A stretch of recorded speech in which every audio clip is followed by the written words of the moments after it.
Ивана и Тишо.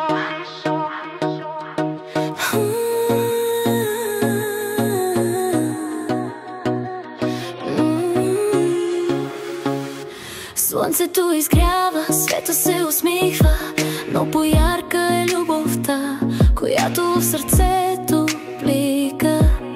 От мига, в който погледи срещнаха се, една магия във въздуха пръсна се. Тишо и Ивана, две имена, една съдба, заедно вървят през всяка нощ и всеки ден. Ивана и Тишо, любовта им силна, като река, която не спира, не стихва. Влюбени до лудост, в поглед, жест и смях, разказват на света своята приказка за две.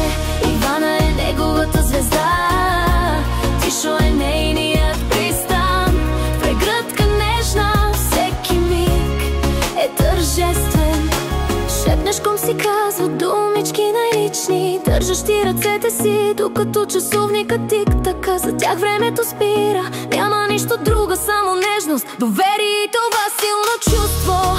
Той я гледа, тя се смее, щастието е ясно, че любовта им е вечна, истинска и прекрасна.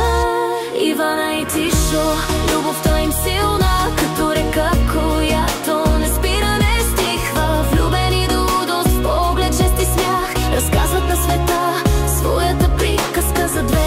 Ивана е неговата звезда, Тишо е нейният пристан. В прегръдка нежна, всеки миг е тържествен. Мост няма тайни, няма страхове, само чиста светлина, защото в двамата живее една обща душа. Всеки ден е дар, всяка нощ е сън, щом до теб си, Ивана, щом до теб си, Тишо. Любовта ви пее своя вечен химнел. Ивана и Тишо, любовта им силна, като река,